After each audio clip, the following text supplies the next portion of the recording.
Well, this garage session is starting off on the right foot. Spilling great kickstart all over. Setting the tone. Alright, I'm all set up to get going on the lights again. Not really going to do much filming. Nothing you haven't seen before. And I really want to get this done today. I got other stuff I need to work on. But on a good note, this truck will totally fit in this garage. I mean, just barely. You're not going to get on the other side of the garage without crawling over it. But it'll fit. And this is a diesel. So it makes a lot more sense to have this in the garage than my dad's white Sierra. Yeah, that's not going to fly. So I've got these in the back all wired, but nothing soldered. I just twisted them together and then slid the heat shrink over. There's a lot of electrical tape under there, and I think I may have to do some repairs, and I'd rather not have to cut solders to do that, so I'm going to test them like this first. As I came around to the side though, you know, these truck boxes need a lot of work anyway, so I'm going to go ahead and just drop those to make it easier to work on these side running lights. Seems like everything is taking much longer than expected. I just got this second one off, and they were held in with regular mild carbon steel bolts. All that mud has been sitting on top of the boxes for who knows how many years, a nice moist environment, and it's just completely rusted to shit. The actual front panel is completely rusted out, so I think I'm probably just going to scrap these. Alright, let's give it a test. It'd be nice if they all work, but I really don't expect them to. Some of the wiring underneath is in pretty bad shape. To left, alright, right. Brakes are on. Alright, so I got 3 lights that don't work. I gotta find the reason. I don't really do much electrical, so I don't even know if I have a test light. Also, the fast blinkers, I had to look this up, I had no clue. But as soon as I got the right one in, it started doing it. And what I read was that because LEDs have such a low resistance, much lower than the halogens that were in there, the truck actually sees it as a blown light bulb. And to fix that, I just picked these up today. Load equalizer or load resistor. Basically, it's just a dummy resistor you got to wire in.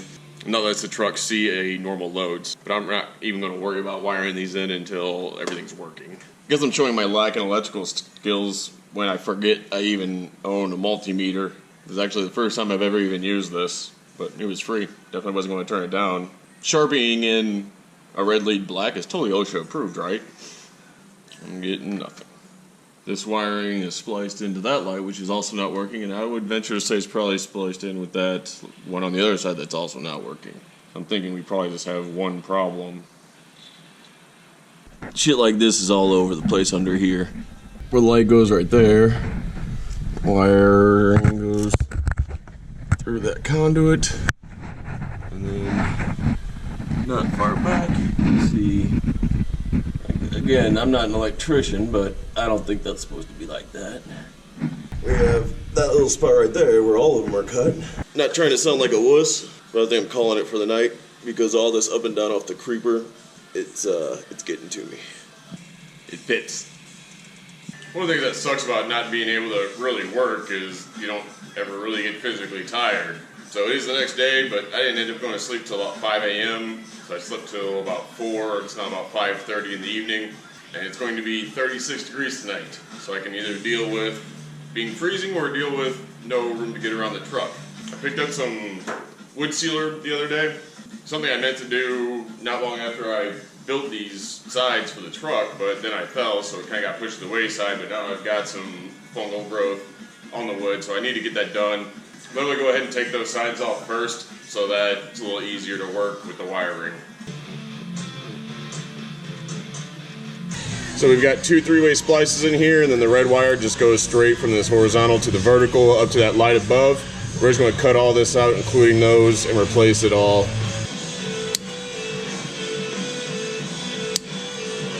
I was going to try and make things easier on myself by taking this mud flap off.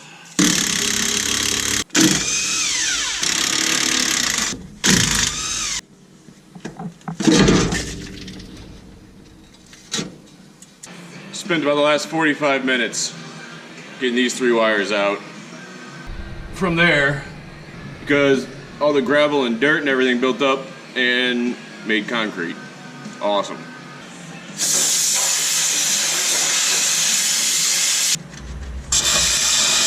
Yeah, just putting in new lights. Won't take any time at all. To the gentleman who decided to build all these with mild steel fasteners.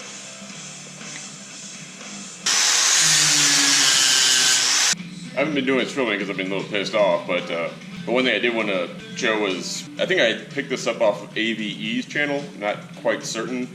If you don't know who AVE is, you should probably actually stop watching my channel and go over there because you'll learn a whole hell of a lot. The guy's a genius. So just a piece of solid round stock, I cut a slot into the end with the hacksaw.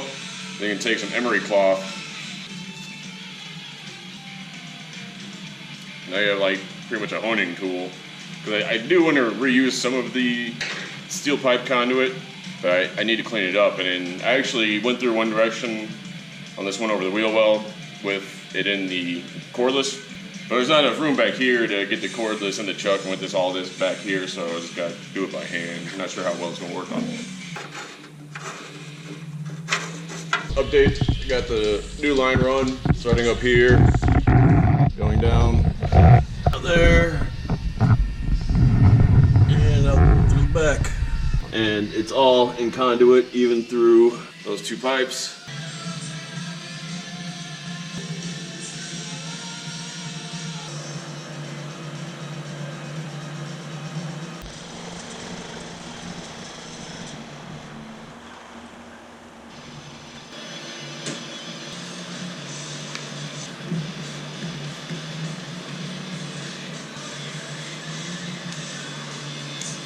And with that, I'm done for a bit. I got these 3 soldered in, but now I gotta get to the back one, so I gotta pull the truck out. So I'm gonna wait till it warms up a bit. I think it's like 1 in the morning now. All right, it's daylight now and warmer.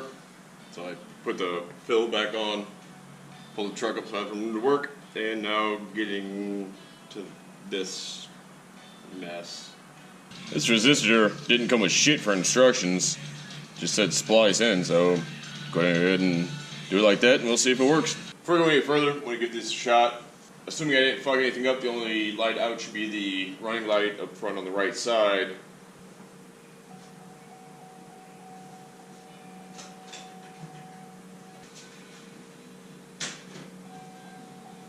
Sweet. Everything's done except for that running light on that side. But I got to take a super quick shower and get to physical therapy or I'm going to be late. So I'll get that when I get back.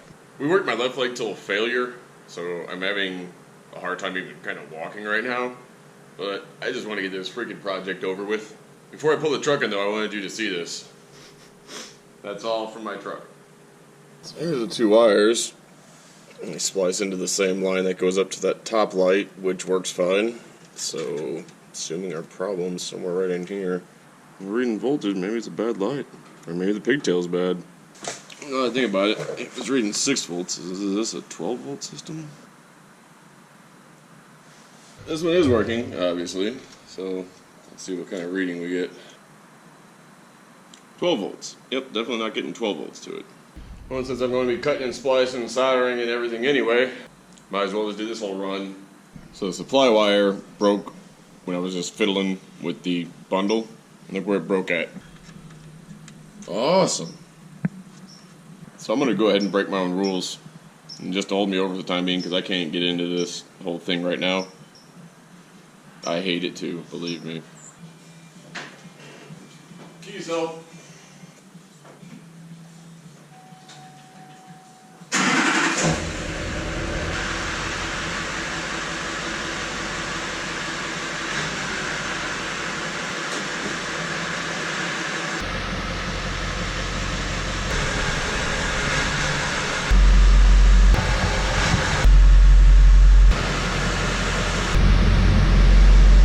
Yeah, really bittersweet, but like I said, I've got to get to work on the other stuff, so I'll come back to that when I can. I know what kind of can of worms is going to be opened if I started pulling those wires just from doing this side. I mean, it's going to be not a matter of hours, but a matter of days later. So, glad I got it done though. Done-ish. Anyway, have a good one, humans.